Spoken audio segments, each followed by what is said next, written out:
നിയമസഭയിൽ യു.ഡി.എഫിന്റെ ആദ്യ ബജറ്റിന്മേലുള്ള ചർച്ചയ്ക്ക് തുടക്കമായി. ഡെപ്യൂട്ടി സ്പീക്കർ ഷാനിമോൾ ഉസ്മാനാണ് ചർച്ചയ്ക്ക് തുടക്കം കുറിച്ചത്.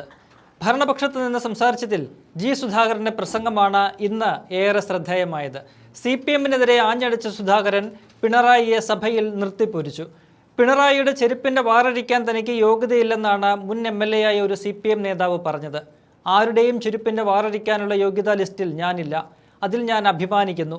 തമ്പുരാക്കന്മാരുടെ ചെരുപ്പിന്റെ വാറാണ് പണ്ട് ഭൃത്യന്മാർ അഴിച്ചിരുന്നത്. ഇതൊന്നും കമ്മ്യൂണിസ്റ്റുകാരുടെ ഭാഷയല്ല.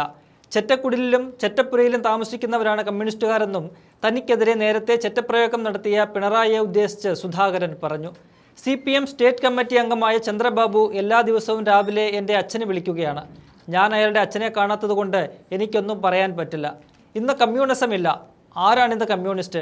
അത് കൊണ്ടു നടക്കാൻ കേരളത്തിൽ ഇന്ന് ആരുമില്ലെന്നും സുധാകരൻ ആഞ്ഞടിച്ചു.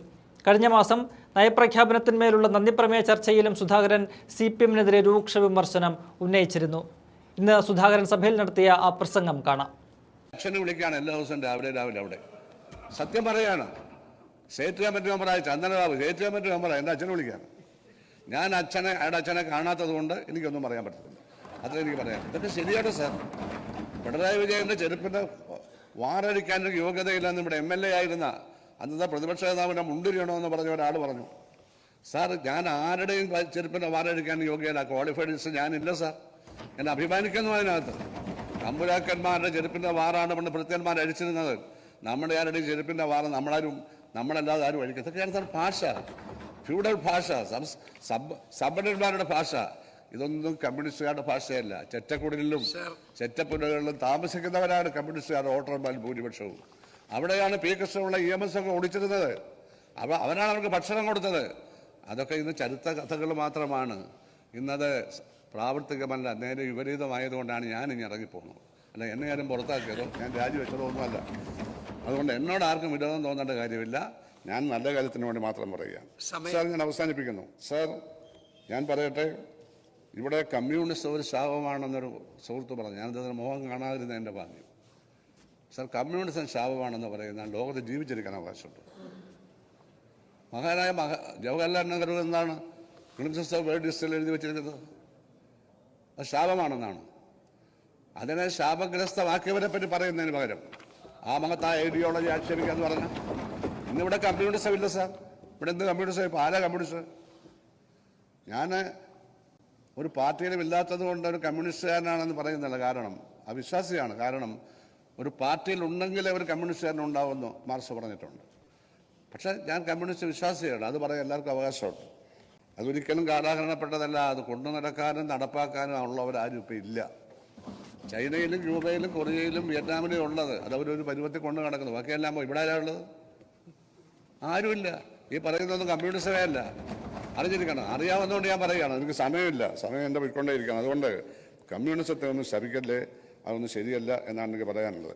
കമ്മ്യൂണിസ്റ്റ് പാർട്ടി കേരള കോൺഗ്രസുമായിട്ട് യോജിച്ചിട്ടുണ്ട്. കോൺഗ്രസിലെ ആന്റണി വിഭാഗമായിട്ട് യോജിച്ചിട്ടുണ്ട്. നാളെ യഥാർത്ഥ കോൺഗ്രസുമായി യോജിക്കത്തില്ലെന്ന് ആരാ നിങ്ങളോട് പറഞ്ഞത്? നാളെ യോജിക്കും. തമിഴ്നാട്ടിൽ യോജിച്ചിരിക്കുകയല്ലേ, ലീഗുമായിട്ട് യോജിച്ചിരിക്കുകയല്ലേ? അല്ലെന്ന് ചോദിക്കുകയാണ്. ജി സുധാകരൻ കോൺഗ്രസിൻ്റെ ചെളിക്കുണ്ടി വീടെന്ന് പറഞ്ഞ മഹാന്മാരെ, നിങ്ങളെ എവിടെയാണ് വീടിരിക്കുന്നത്? തമിഴ്നാട്ടിൽ. അത് ചെളിക്കുണ്ടല്ല, അവിടെ ആവശ്യമായിരുന്നു. രാജസ്ഥാനിൽ ഒരു പാർലമെന്റ് സീറ്റ് കിട്ടിയത് കോൺഗ്രസിന്റെ പിന്തുണയുണ്ടല്ലേ? CPM-ന്റെ സ്വന്തം പിന്തുണയിൽ ഒരേ ഒരു സീറ്റല്ലേ കിട്ടിയത്? ഇതൊക്കെ ഓർക്കണം. നമ്മളെല്ലാം ഓർക്കണം നമ്മുടെ പ്രസ്ഥാനം എന്തുകൊണ്ട് ഇങ്ങനെ ആയിരുന്നു. 62 സീറ്റുണ്ടായിരുന്ന പാർലമെന്റിൽ ഇടതുപക്ഷം 4-6 seat, 2 seat CPI, 4 seat CPIM, 5 സീറ്റും കേരളത്തിന് വെളി. ഇതെല്ലാം പരിശോധിക്കണം. ഇതൊക്കെ പരിശോധിക്കപ്പെടാണ് ആരാണെന്ന് ഉയർത്തിക്കൊണ്ടുവരിക. ആര് ഉയർത്തിക്കൊണ്ടുവരിക എനിക്കറിയില്ല. ഉയർത്തിക്കൊണ്ടുവന്ന ലക്ഷണം കാണിക്കേണ്ട ഇങ്ങനെയല്ലെന്ന് മാത്രമേ ഞാൻ പറയുന്നുള്ളൂ. ഞാൻ ഈ പ്രസ്ഥാനത്തിനെതിരായിട്ട് സംസാരിക്കത്തേയില്ല. പക്ഷെ പ്രസ്ഥാനത്തിന് ആളുകളാണെന്ന് പറഞ്ഞ് നടക്കുന്ന ആളുകൾ. എൻ്റെ അച്ഛനെ വിളിക്കുകയാണ് എല്ലാ ദിവസവും രാവിലെ അവിടെ. സത്യം പറയാണ്. സ്റ്റേറ്റ് കമ്മിറ്റി മെമ്പറായ ചന്ദനബാബു സ്റ്റേറ്റ് കമ്മിറ്റി മെമ്പറാണ് എൻ്റെ അച്ഛനെ വിളിക്കുകയാണ്. ഞാൻ അയാളുടെ അച്ഛനെ കാണാത്തത് കൊണ്ട് എനിക്കൊന്നും പറയാൻ പറ്റത്തില്ല. അത്ര എനിക്ക് പറയാം. ഇതൊക്കെ ശരിയാണ് സാർ. പിണറായി വിജയൻ്റെ ചെരുപ്പിൻ്റെ വാറഴിക്കാനൊരു യോഗ്യതയില്ലെന്ന് ഇവിടെ MLA ആയിരുന്ന അന്നത്തെ പ്രതിപക്ഷ നേതാവിനെ മുണ്ടിരിയണമെന്ന് പറഞ്ഞ ഒരാൾ പറഞ്ഞു. സാർ, ഞാൻ ആരുടെയും ചെരുപ്പിൻ്റെ വാറഴിക്കാൻ യോഗ്യത ക്വാളിഫൈഡ് ലിസ്റ്റ് ഞാനില്ല സാർ. എന്നെ അഭിമാനിക്കുന്നു അതിനകത്ത്. തമ്പുരാക്കന്മാരുടെ ചെരുപ്പിൻ്റെ വാറാണ് പണ്ട് ഭൃത്യന്മാർ അഴിച്ചിരുന്നത്. നമ്മുടെ ആരുടെയും ചെരുപ്പിൻ്റെ വാറ് നമ്മളല്ലാതെ ആരും അഴിക്കും. ഇതൊക്കെയാണ് സാർ ഭാഷ, ഫ്യൂഡൽ ഭാഷ, സമ്പന്നന്മാരുടെ ഭാഷ, ഇതൊന്നും കമ്മ്യൂണിസ്റ്റുകാരുടെ ഭാഷയല്ല. ചെറ്റക്കുടലിലും ചെറ്റപ്പുരകളിലും താമസിക്കുന്നവരാണ് കമ്മ്യൂണിസ്റ്റുകാരുടെ വോട്ടർമാർ ഭൂരിപക്ഷവും. അവിടെയാണ് പി കൃഷ്ണപിള്ള EMS ഒക്കെ ഓടിച്ചിരുന്നത്. അവരാണ് അവർക്ക് ഭക്ഷണം കൊടുത്തത്. അതൊക്കെ ഇന്ന് ചരിത്ര കഥകൾ മാത്രമാണ്.